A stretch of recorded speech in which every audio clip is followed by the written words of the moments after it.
Hi, I'm Patrick Prince with the Tulsa World, joined by special guest Cooper Parker, Bixby High School quarterback and linebacker. And we're here to break down his iconic two-point conversion as the Bixby Spartans defeated the Owasso Rams in the 6A1 title game in a dramatic double overtime thriller on December 6th. So, Cooper, let's just thank you for joining me. Yeah, of Um, course. let's just get into it. So you score on a short TD run. You're down in overtime. You're down 42-41. You head over to the sidelines. How quickly do you guys decide we're going for two? Yeah, I think everyone on our sideline knew that if we scored, we were going for two. Owasso had a big O line, three amazing running backs, so it was going to be hard to stop them with 10 yards to go. So we had to make a move there and go for two. So I think everyone on the sideline knew that. So there was no question. No question. Once you decide, okay, well, so you're kind of over there. You're on the sidelines. Um, how quickly do you decide on which play you're calling? Well, we were in the huddle for a little bit, and I could see Coach Embry. He was down there on the field, and Coach Snyder was up in the booth, and it took a minute for the play call to get called, just probably making sure that they get the right play call down. But I mean, it took a little bit, to be honest, but ended up being the right one. Sure did. So were you guys kind of in the huddle at this time, or were you on the sidelines? We were on the sideline because we went out there and tried to draw them offsides first, and then Owasso called a timeout before, and then that gave us more time to really get a good play call down. Did you have input on the play call? No, I didn't have any input, but I mean, I think he chose the play I would have chosen to, which is just straight up run power. What's the name of the call? I don't know if I can give out all of that, but we call it our jumbo package, and it's just need a couple yards, you just go to it. So the formation's jumbo. Why that play? I mean, we practiced it all year. Wednesday practices, we have a whole period just for that formation. So I think that that's the play that we had down the best throughout the whole year, and it's been the most effective. So initially, when you guys head back onto the field, you're way spread out, and then you sort of kind of come back together in a more traditional formation. What was the purpose of that? We have like different wrinkles every week with our package, but through a defense's perspective, I think that just kind of confuses the defense a little bit, get them off a little bit, maybe. Because if I were on defense and saw that, I would be freaking out, not knowing what to do. And then once we move back in, it's just you got to get lined up again.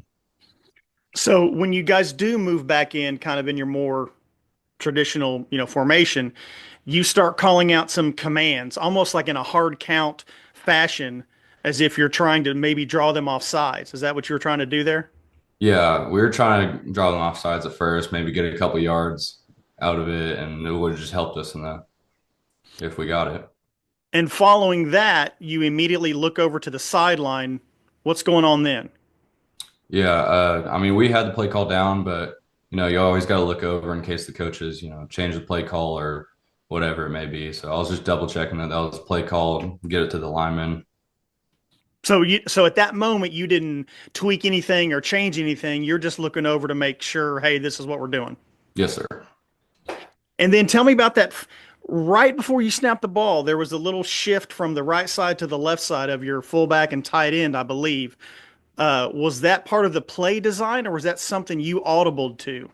Yeah, that was part of the play design. They're like the fullback was right behind the center and the running back right behind me. So that was just on down. They shift to where they were going right before the play, so they can get the best angle on their block. So the play was always going to the left. Yes. Gotcha, gotcha. So in that split moment before the ball is snapped, what are you, as you kind of scan the defense, what are you looking at? I was kind of looking at like where this could hit, where the big holes are, and I was looking at the end zone to be honest. Is is the play designed for a certain hole you're trying to hit, or is it a little open for you to kind of pick? I mean, it's just regular power. So it was supposed to, tackle guard down, kick out block, and right up the middle, but that's not what happened. What were you seeing that led you to bounce outside? Yeah, it was real cloudy. Whenever I tried to hit up the middle, I think I ran right into the back of the pulling guard, maybe, and then peeked to my left, maybe out of my peripheral vision. I don't remember, but I just saw no one was there and sprinted there as fast as I could. Well, that was my next question, Cooper. So you saw the outside was open if you could just get there. Yeah, Are and you if there was a corner there, then probably still would have gone out there because there's nothing in the middle. But I would have just tried to push through and get through that corner. Where was the corner?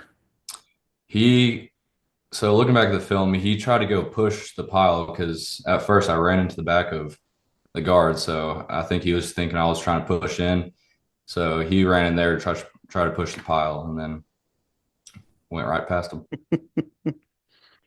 That play looked very similar to the your scoring touchdown run just before it. Was it the same play? Yeah, it was the same play call besides the spread of all the linemen. But yeah, same play, same everything. After you scored, you were mobbed by your teammates. You just won a state title. Can you describe that moment? Honestly, I could not describe it. It felt like a dream. It's like what you dream about as a little kid playing in the backyard. Last play of the game, win state championship. So it's just can't really describe the moment, but it was special. I mean, you've had a kind of a couple months to process it. Does it feel any different now? It's worn off a little bit, but that's always going to be something that I remember that I can tell my kids, grandkids about. So it's really special. What happens if you were stopped short and didn't score? We gave it all we got. Is the thought process going through that. If I don't get in, we had to do it. We had to go for two.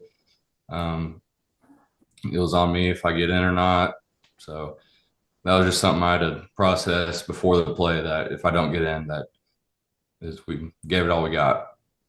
Coach Montgomery had said, or he said afterward, that he had decided even before the game, if you guys had gotten in that situation, you guys were going for two. Were you aware of that?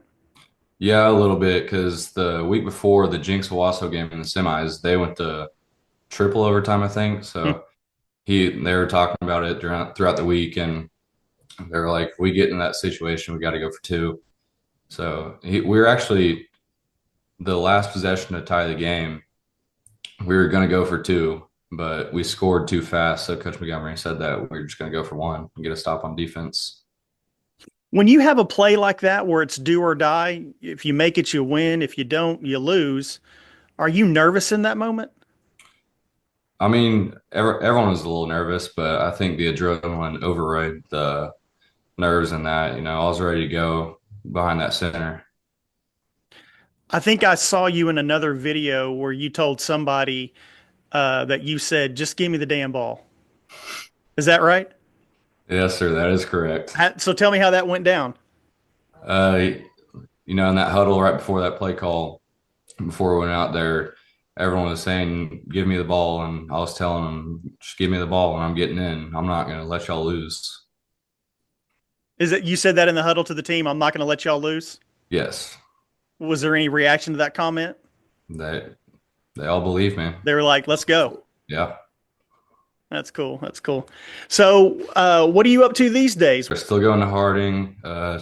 No, it's not as exciting without football season right now, but I'm just working out at school, working out after school, doing some speed training, linebacker training, just all that to get ready.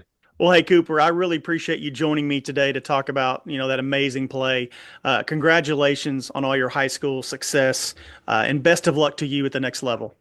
Thank you. I appreciate it.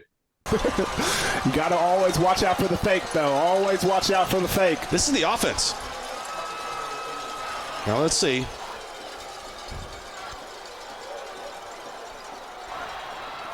They're going to try to draw them off sides. Bixby does still have the timeout.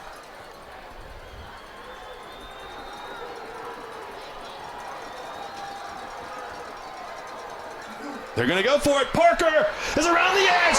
He's in. The Spartans win the state championship. What a gutsy call.